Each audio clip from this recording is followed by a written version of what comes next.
அதிமுக கூட்டணி குறித்து விசிக தலைவர் திருமாவளவன் கூறியது கவனத்தை பெற்ற நிலையில் தற்போது திமுக தலைவர் ஸ்டாலினின் பதிவும் முக்கியத்துவம் வாய்ந்ததாக பார்க்கப்படுகிறது.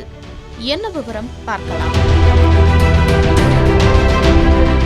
சட்டமன்ற தேர்தலில் எந்த கட்சிக்கும் பெரும்பான்மை கிடைக்காத நிலையில் கம்யூனிஸ்டுகள், விசிக, ஐயுஎம்எல் ஆகியோர் வெளியிலிருந்து நிபந்தனையற்ற ஆதரவு வழங்கியதால் தாவேக ஆட்சி அமைத்துள்ளது.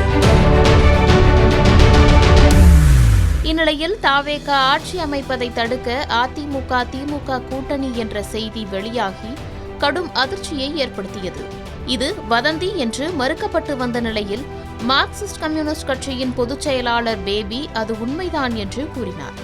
அதைத் தொடர்ந்து அதிமுகவின் பிளவு அணியில் ஒரு பிரிவான சி.வி. சண்முகம் தரப்பினரும் அதே கருத்தை தெரிவித்தனர். ஆனால் இதை திமுக தரப்பில் மறுத்து வந்தனர்.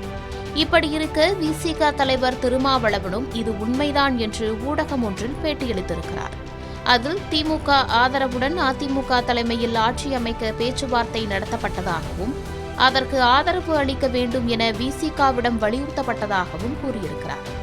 அதேபோல் இரண்டாம் கட்டமாக தன்னை முதலமைச்சராக முன்னிறுத்தி திமுகவும் அதிமுகவும் கூட்டணி பேச்சுவார்த்தை நடத்தியதாகவும் பகிரங்கமாக தெரிவித்திருக்கிறார். அது மட்டுமல்லாமல் தாவேக ஆட்சி அமைக்க இடதுசாரி கட்சிகளும் ஐயுஎம்எல் கட்சியும் ஆதரவு தெரிவித்த நிலையில் விசிக ஆதரவு கடிதம் அளிக்கும் கடைசி நிமிடம் வரை தன்னிடம் அந்த திட்டம் முன்மொழியப்பட்டதாக கூறியிருந்தது பெரும் பேசுபொருளாக மாறியது. இந்நிலையில் இன்று செய்தியாளர்களிடம் பேசிய திருமா, திமுகவும் அதிமுகவும் கூட்டணி என்பது கிசுகிசுக்கள் அடிப்படையில் வந்த செய்தி என கூறியிருக்கிறார். திமுக அதிமுக கூட்டணி தொடர்பாக என்னிடம் நேரடியாக பேசவில்லை. என்னை முதல்வராக்க திமுக அதிமுக அதிகாரப்பூர்வமாக அணுகவில்லை. அனுமானமாக கேட்ட கேள்விக்கு அவ்வாறு பதில் சொன்னேன். சில நலம் விரும்பிகளே பேசினர். கிசுகிசுக்கள் முணுமுணுப்புகள் அடிப்படையில் பேசினேன் என குறிப்பிட்டிருக்கிறார்.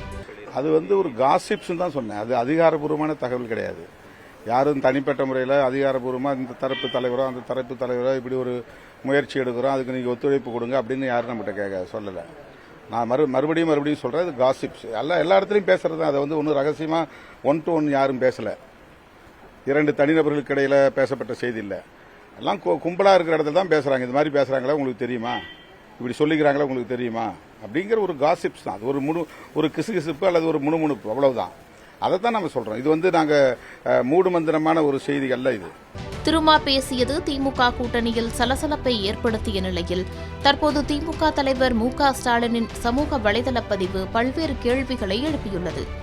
ஒரு புதிய அரசு அமைக்கப்பட்டுள்ளது. அவர்கள் ஆட்சி நடத்த நாம் தொந்தரவாக இருக்கப் போவதில்லை. நடத்தட்டும். ஆனால் இயலாமையை மறைக்க நம்மேல் அவதூறுகள் கொண்டு தாக்கினால் விளக்கமளிப்போம். சமூக ஊடகங்களில் பொய்களை பரப்பினால் உண்மையை போட்டுடைப்போம் என குறிப்பிட்டிருக்கிறார். இதன் மூலம் யாரை சொல்கிறார் ஸ்டாலின் என்ற கேள்வி எழுந்திருக்கிறது. திமுக மீது தாவேக ஆதரவாளர்கள் வைக்கும் விமர்சனங்களுக்கு பதிலடியாக இது வந்துள்ளதா, அல்லது அதிமுக திமுக கூட்டணி குறித்து பொதுவெளியில் பேசப்படும் கருத்துகளுக்கு எதிர்வினையாக வந்துள்ளதா என்ற கேள்வி எழுந்துள்ளது.